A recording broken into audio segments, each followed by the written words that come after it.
Hello, today I'll be talking about the game The Gnomes of Zavandor. This came out, I believe, in 2011, and I think that's around the same time I got it. I think I won it in a contest from Marco. He's got a board game channel, Marco I don't know how to say his last name. Anyway, he's an Italian guy. Marco Annuto.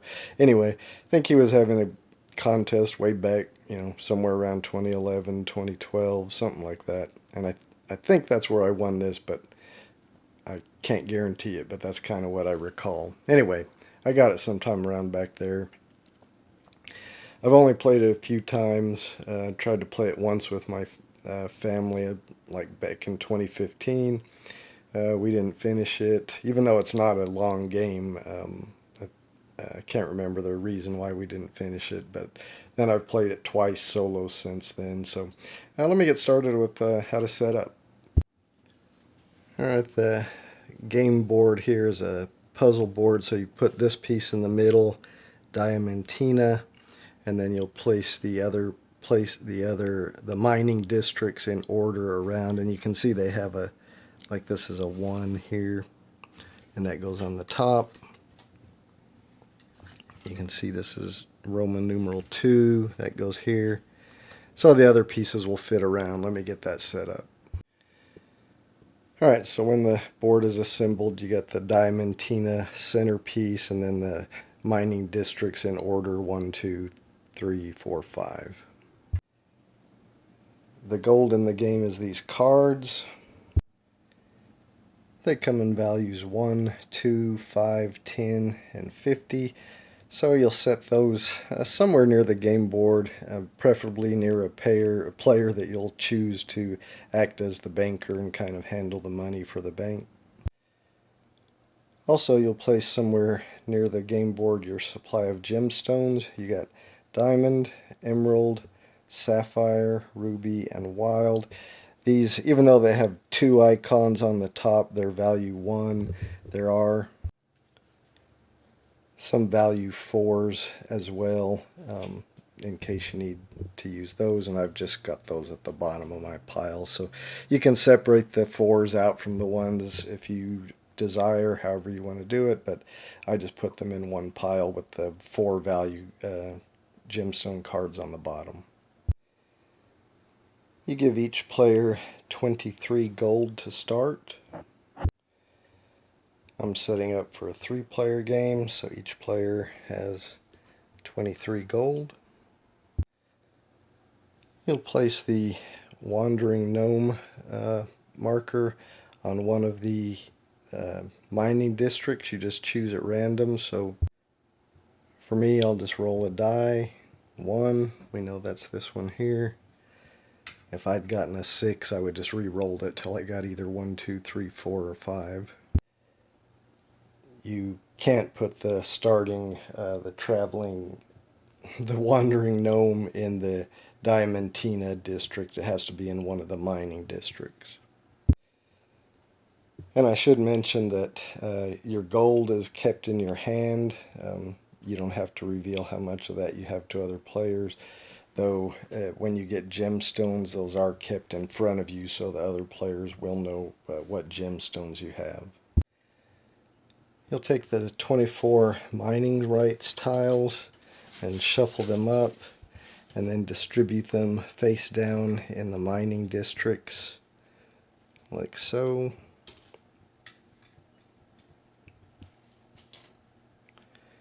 So let me go ahead and do that for all the mining districts. Alright, so when that's complete, you should have 4 mining rights tiles in each of the mining districts. Then you'll shuffle up the 4 lighter colored Diamantina mining rights tiles and place them randomly in the Diamantina spots.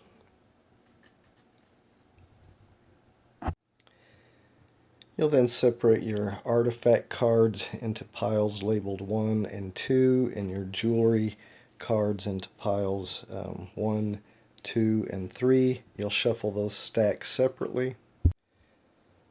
Then if you're only playing with 3 players like I am, you remove one card at random from both the artifacts and the jewelry. So I'll just, after I've shuffled, I'll remove without looking at them, and you'll just return those to the box.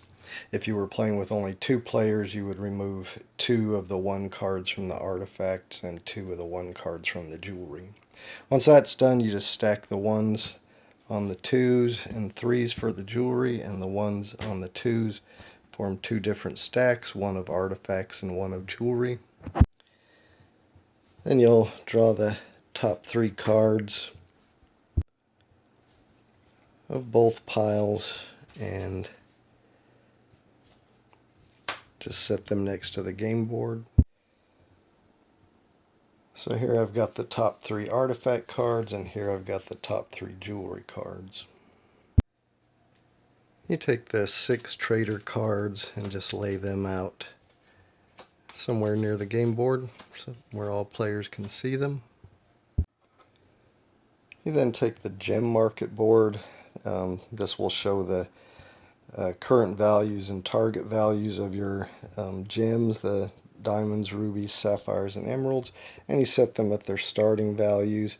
At the starting value, the current value and the target value, which is this arrow that moves up and down, are the same. So you can see the little starting spot for each of these. So the current price is always where the gem is, and the target price, which is where the price will be adjusted at the end of the round, is where the little up and down arrow is. But you set those at their starting levels. I didn't find it mentioned in the rules anywhere, but you will have these 2 stacks of discount tiles that you'll just need to place somewhere near the board. They may or may not come into play. Finally, you'll choose a starting player. That player will receive the starting player token, or there is also this large starting player figure that you can assemble and use instead of this token. However, the little standee slots don't seem to stay in on mine, so moving it around, you'd have to reassemble it every time you move it around or glue it, in which case it wouldn't really fit back in the box well. So I don't use this. I mean, another copy, these may fit tighter or something and work better, but since I do provide this token, I just use that instead. So this player will be my starting player, and with that, we should be all set up and ready to play. So we'll move on how to play. Alright, how do we play? Well, the game is played in rounds. You have action rounds, and in action rounds the players will alternate taking turns until each player has taken 3 actions. So they'll take, one player will take an action, and the next player will take an action, and the next player will take an action. And you'll go around like that until each player has taken 3 actions. Then that ends the action round, and then you go to the mining round. So let's start with the action rounds and talk about the different actions you can take. Alright, well, one of the actions you can take is to buy up to 4 gemstones of a certain type. So you could buy 4 diamonds or 4 emeralds, and this is up to, you can buy 1, but up to 4 sapphires, rubies. You cannot purchase the wilds. You get those in other ways. But you can buy up to 4 of one type of gemstone, and you're paying the current price. So at the beginning of the game, diamonds cost 4 per gemstone, 5, rubies 4, sapphires 4, and emeralds 3. So one of the actions you can take is to buy up to 4 of one type of gemstone at the current price. After you buy, for instance, if the first player decided he was going to buy 2 diamonds, so he would take 2 diamond cards, put those in his play area, and then after you buy, no matter how many you bought, 1 to 4, you'll increase the target price of diamonds, if you bought diamonds, by 1. Now the current price is still whatever this marker is at, but later in the mining rounds when we adjust the current price, it will adjust to whatever the target price is set to.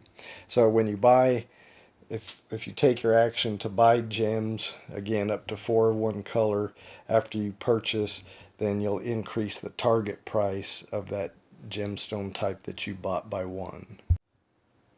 Alright, another action type you can take is just the opposite of that. You can sell up to 4 of one type of gemstone that you have in your inventory. And it works the same way. You're selling it at the current price, and after you sell, no matter how many you've sold, 1 to 4, then you lower the target price of that gemstone type that you sold by 1. Alright, one of the other actions you can take is to choose one of the 2 piles, artifact or jewelry, and draw the top 2 cards.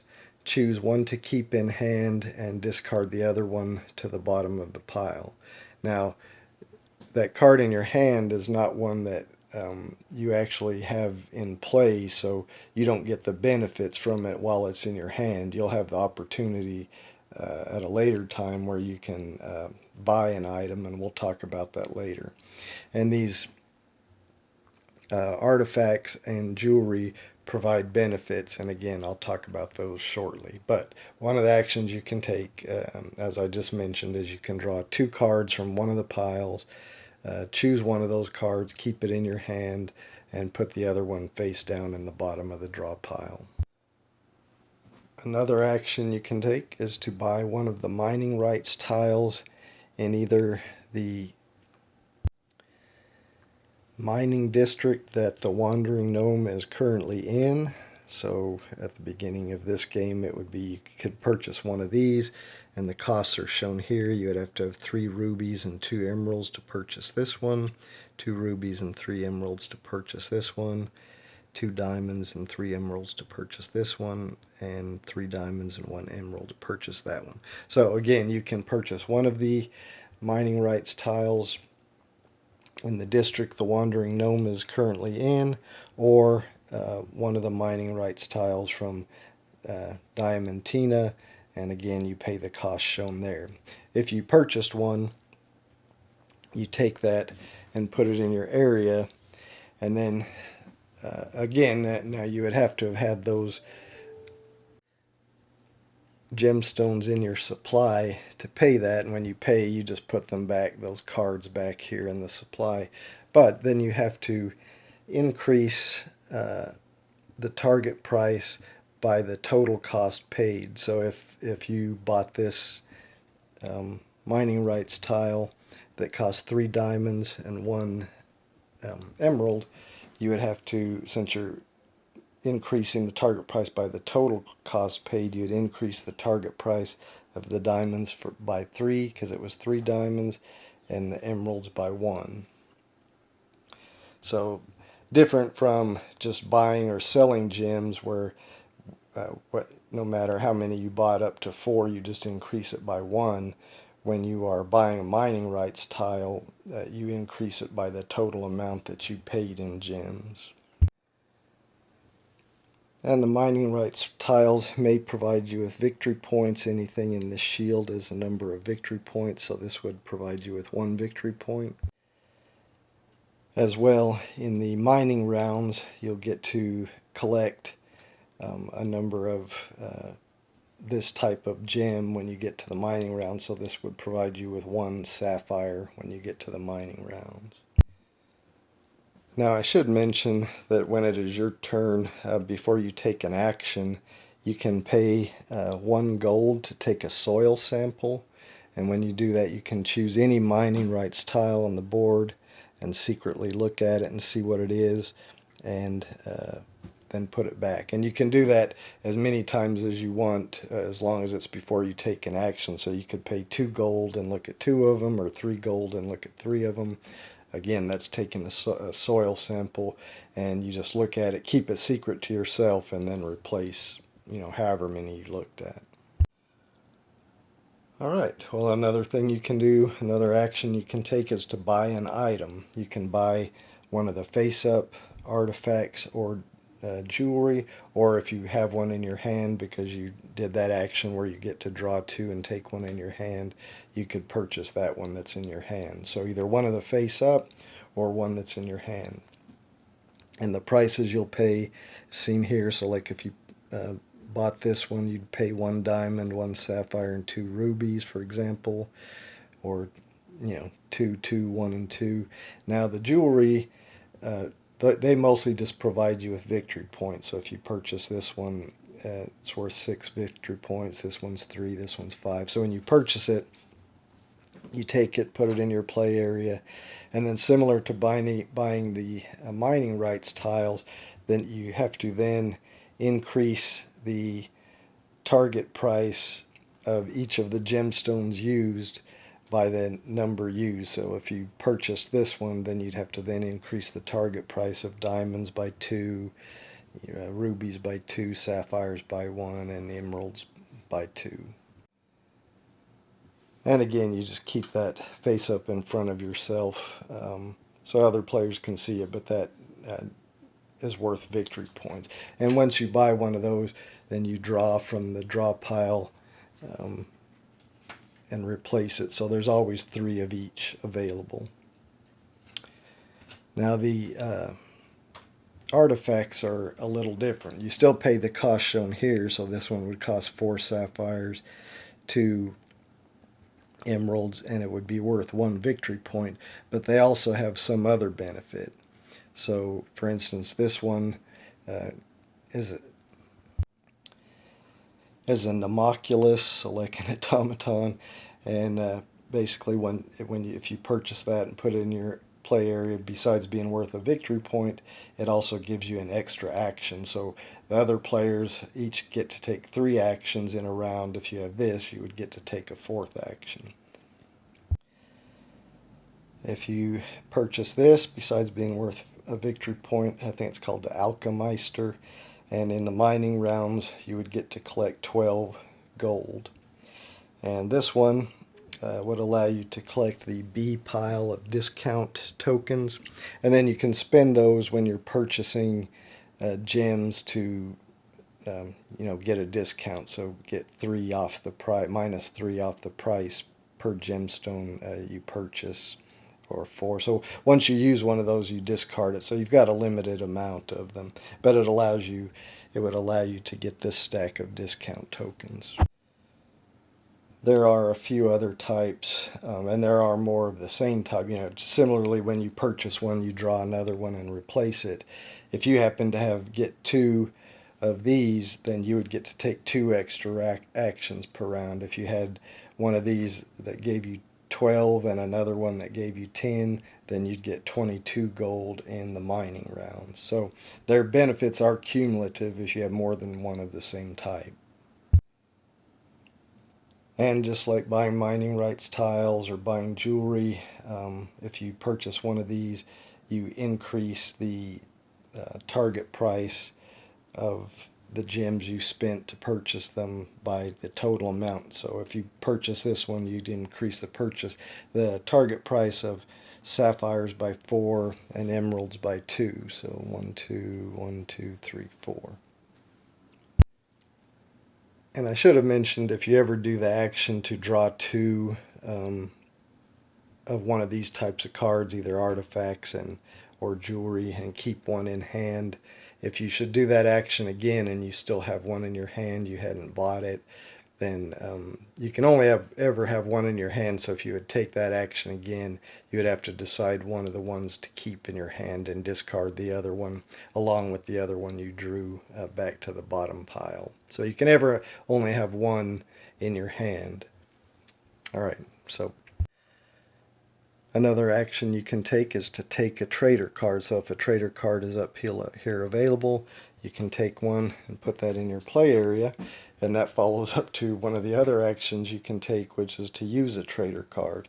And they're very simple. It allows you to exchange either 1 or 2 diamonds for 1 or 2 rubies, or 1 or 2 rubies for 1 or 2 diamonds. So you just use that trader to exchange either diamonds for rubies, and you can do it for either 1 or 2 for this trader card, and all the other trader cards are different, rubies for emeralds or sapphires for rubies, etc. So taking one, and you can only ever have one, so if you decide you want a different one, you have to use your action to exchange one and take another one.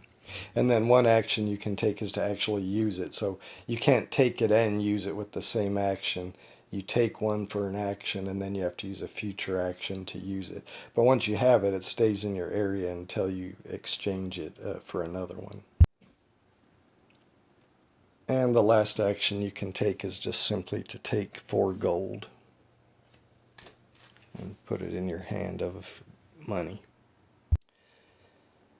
So just to restate, during the action rounds, starting with the first player, he'll take one of the actions I mentioned, then going in clockwise order, the next player will take an action, then the next player will take an action, back to the first player where he'll take his second action, and so forth until each player has taken 3 actions, or possibly more if they have one of these Nemoculus artifacts.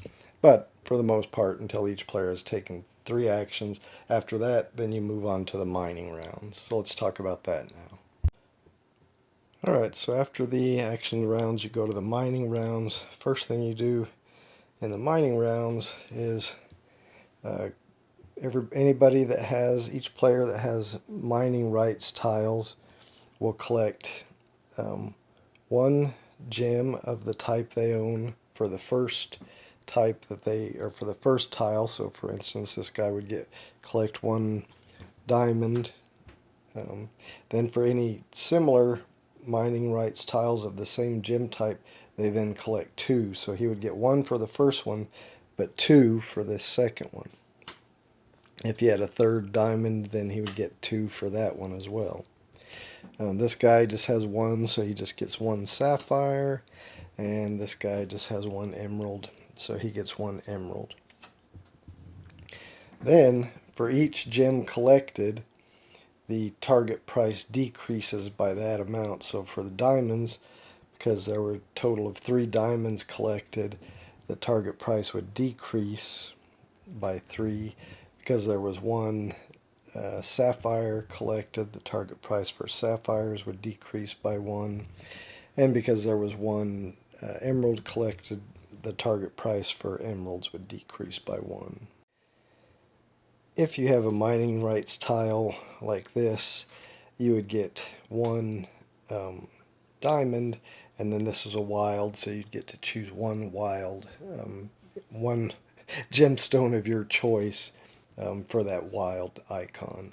Now, if you use that wild icon to mine a gemstone of a type you've already mined, like if this player had this and he got 1 emerald for this, use that diamond to get a diamond gemstone, and use this to get another emerald, he would not get to draw 2 as if he had a second emerald mining rights tile. He would still only, when you use the wild, you still just only get to draw 1 extra gemstone of that color, but you would decrease the target price for whichever gemstone that you drew. Next, you'll set the gemstone prices for the next round by adjusting the current price to the target price indicator. So for the next round, the prices of gemstones will be higher or lower probably than they were the previous round. And they can never go above 15 or below 1. So if the target price would ever adjust above 15 or below 1, you would just leave it at 1 or 15. It can't go above or below that. Next, if at least 1 mining rights tile was purchased that round, you advance the wandering gnome to the next district that contains mining tiles. So if this one was empty, then he would advance to the next one, but in most cases he'll just advance to the next district. But again, that he'll only move if at least 1 mining rights tile was purchased in that previous round where he was located. And then finally, you'll pass the first player marker to the next player in clockwise order, and then he will start the next round. I will mention, though I'm not going to show any details on it, there is an optional rule that happens in the mining round where you discount the cost of artifacts for the next round. But that's an optional rule, so I'm not going to add that in. I haven't played with that, but it is in the rules. If you get the game and want to play with that, there is one extra step in the mining round if you wish to do it. Now at the start of the second round only, there is a market correction step, but again, it's only at the start of the second round. So the first thing that happens in that step is all players will gain an amount of gold equal to the most expensive gem in the market. So in this case, 6 diamonds and sapphires are tied. So each player would collect 6 gold. Then you reduce the current and target price of that gem or gems that were the highest price. In this case, diamonds and sapphires were tied, so they would both get reduced. And you reduce them dependent on the number of gems that are owned by players. So if 0 to 3 of those gem types were owned by players, then the market's not affected and there's no reduction. If between 4 and 7 of those gems were owned by players, then the market value and the current price and target price would be reduced by 1. And if 8 or more,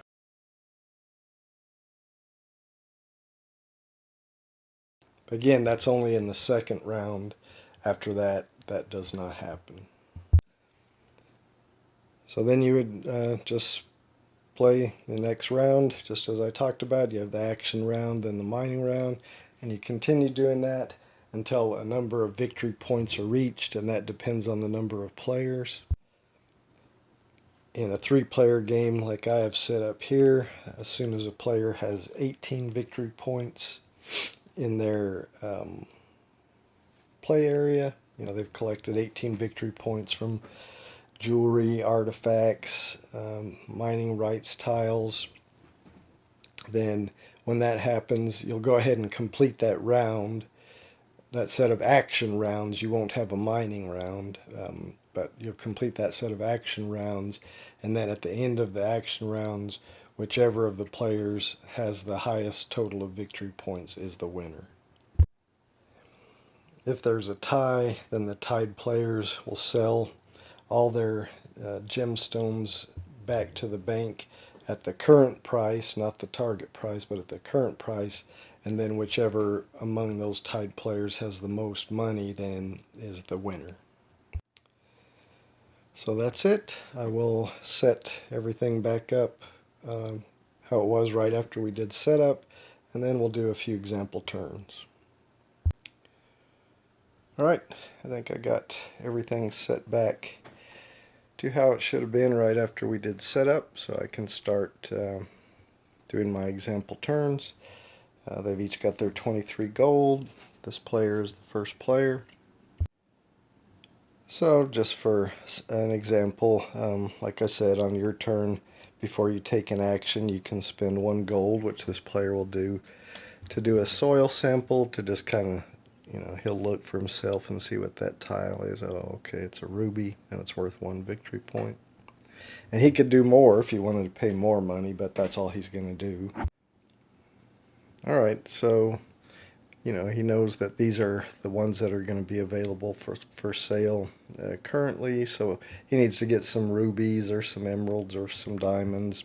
So we'll say for his first action, he's going to buy 2 rubies. He can buy up to 4, so he's going to spend 10. He'll get 2 back, and then he gets to take 2 rubies and put those in his play area. Now, your money is in your hand. Since I'm playing solo, I've got it down here, but you do have to keep your gems in your play area face up so everybody can see them. Alright, so he's done his first action. Now, because he bought rubies, that does increase the price by 1. Even if he'd bought one or bought four, it just increases the target price by one. The current price is still four this round, but the target price has adjusted by one. All right, we'll come to player two, and he's going to speculate, since emeralds are only three, and he's going to speculate that's probably going to go up in price. He's going to go ahead and buy four emeralds. It's the most you can buy is four at one time at a price of three apiece, so that's 12 gold. And then he could just go ahead and get a value four, but I think he's just going to get 4 ones and put those in his play area. All right, and that will increase the target price for emeralds by one. All right, we'll come to the third player, and we'll just have him buy a different gem just to do something different. We'll say he's going to buy sapphires. They're currently at a price of 4, so we'll say he's going to buy 3 of those. So that'll be $12 or 12 gold. So he's going to get 3 sapphires, and that will shift the target price up by 1. All right, now we come back to the first player again. All right, first player, he decides he's going to, I don't know, we'll say he wants to buy a couple of diamonds.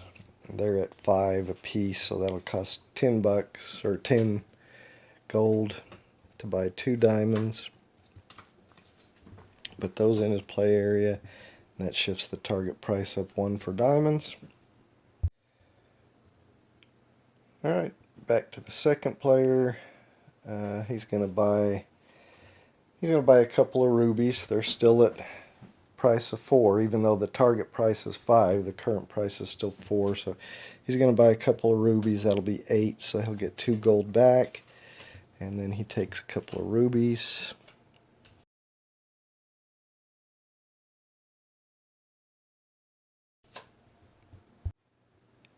And we come back to the third player. I think he's going to buy some emeralds. They're still at a price of 3. He's going to buy 3 emeralds, so he's got 10 gold. He gets 1 back, and then he gets 3 emeralds. Puts those in his or her play area. All right, we're back to the first player for his third action. And we'll just, none of them have enough money to buy any mining, or enough gems to buy any mining rights or items at this point. So I think he's just going to take 4 gold. Remember, that is one of the actions you can do, is just to take 4 gold. So he will do that. That's his third and final action. So now we come to the second player. And he's only got 3 gold left. So just so we can see this action, we'll say he's going to decide to draw 2 jewelry cards. So he'll look at them, and he gets to keep one and then discard the other one. So this one, it'll cost him, if and when he decides to buy it, it'd be 1 diamond and 3 emeralds for 2 victory points, or this one's 5 rubies for 3. So we'll say he's going to keep this one in his hand. So again, he would keep that in his hand. He hasn't bought it yet, so he doesn't get the benefit of it, but he has the option to. And then this one just gets discarded face down to the bottom of the jewelry pile. Alright, that is his third action, and then we'll say this player, she's only got 2 gold left, so can't really buy any gems. Can't buy any mining rights tiles or items, so I think she's just going to take 4 gold as well, like the first player did. And that's everybody's taken 3 actions, so now we move on to the mining round. Alright, first thing we would do in the mining round is if anybody had bought any mining rights tiles, then they would collect gems for them, but nobody has bought any yet in this first round. So then the next thing we do is set the current prices for the gemstones, so they'll shift up to where the target prices are, so they'll be a little more expensive next round. Then if any mining rights tiles had been purchased this past round, the wandering gnome would move to the next district, but none were, so he will stay where he is. So then we go ahead and pass the first player token to the left in clockwise order, so this player will be first this next round. So we'll do another round. Just for one thing, remember at the second round, first thing that happens is all players collect an amount of gold equal to the price of the most expensive gemstone in the market, which is diamonds. So each player will get to collect 6 gold. So let me pass that out. Alright, so I've given everybody their 6 gold. And then we reduce the value of that, the current price and target price of that gem, depending on the amount of those gems owned. But there's only 2 owned, so remember from 0 to 3 owned, then it doesn't adjust. If 4 to 7 were owned, then it would adjust down 1, and if 8 to 11 were owned, it would adjust down 2, and if it was 12 to 15 owned, it would adjust down 3. So in this case, because there's only 2 diamonds owned, it doesn't adjust down at all. Alright, so now we start the next round with this player as the first player. So we'll say this player is going to take a trader. They're going to take this one that lets you trade emeralds and rubies. So that's their action, is to take it. So they'll take that trader. Alright, this player, we'll say they're going to buy another sapphire. Sapphire's current price are 5, so they'll spend 5, get another sapphire. And of course, because they bought one, that adjusts the target price of the sapphires up by 1.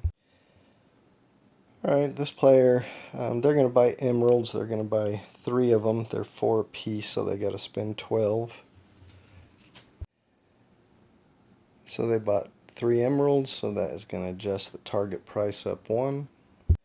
Alright, we're back to our first player, and they bought this, or they took this trader last time. They're going to actually use that trader now, and they're going to trade 1 emerald for 1 ruby. They could do 1 or 2, and they're just going to do 1. There's no cost for that, it's just an action. Alright, back to this player. They are going to, for an action, buy an item. They're going to buy this item here, Alchemeister, which will give them, in the mining rounds, it will give them 12 gold. Costs 4 sapphire and 2 emerald. So they've got 4 sapphire here, so they'll pay that.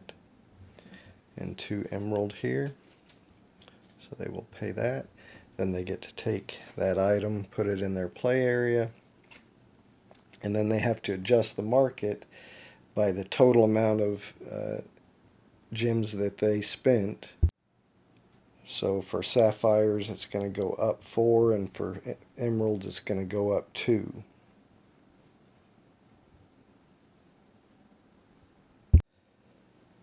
And this is worth 1 victory point, so they have the benefit of getting 12 gold in the mining round, plus it's worth 1 victory point. Alright, back to this player's turn. Oh, because we took a card, we've got to replace a card. So now there's another, whatever those guys are, Nomoculus. So remember, if you get those, you get an extra turn. But anyway, it's back to this player's turn. And he is going to buy a mining rights tile, so you have to buy either, from Diamantina or from the district where the wandering gnome is at. This one costs 2 diamonds and 3 rubies, or this one costs 2 rubies and 3 emeralds. What did I say? 2 diamonds and 3 emeralds, or 2 rubies and 3 emeralds. So I think he's gonna, he could spend 2 gold and do a soil sample and look at both of those. But at this point, I don't think it really matters to me, so I don't want to waste that 2 gold. So I'm going to buy this one that's 2 rubies and 3 emeralds. So there's 2 rubies, 3 emeralds, and then I get this. So that'll produce rubies for me, and it's worth 1 victory point. Alright, back to this player for their third and final action. Actually, before that, I forgot when this player bought this mining rights tile, we need to adjust the market up for the total amount paid. So rubies go up 2, target price for rubies goes up 2, and for emeralds it goes up 3. Okay, so now back to the other player for their action. And this player is also going to buy a mining rights tile. They're going to buy this one that's 3 rubies and 2 emeralds as well. So there's 3 rubies, 2 emeralds, and they'll get this mining rights tile, which also produces rubies, so, and worth a victory point. But now we have to adjust the market again. So the ruby's going to go up another 3, and emerald's going to go up another 2.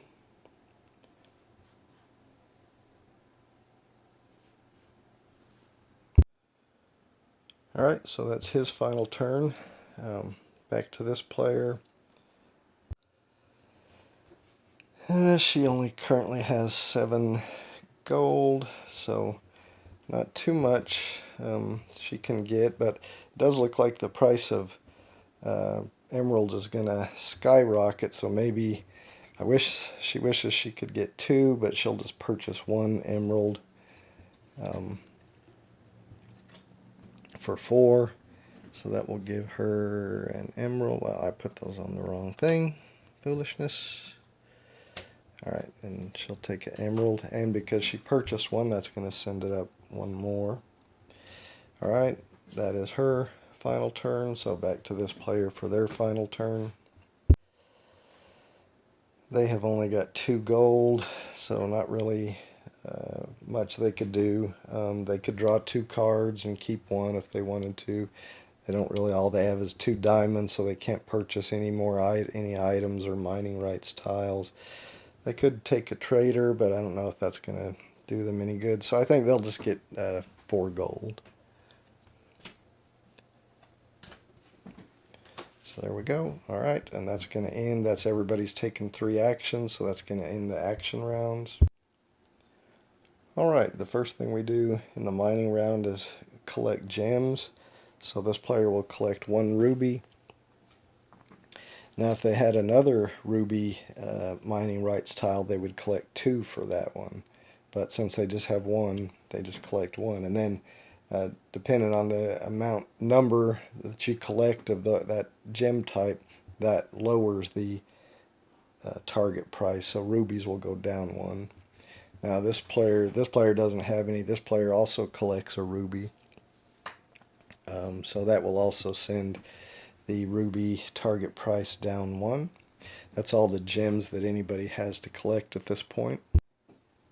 So now we adjust the current prices for all gems. You'll see that most of them are going to jump up quite a bit.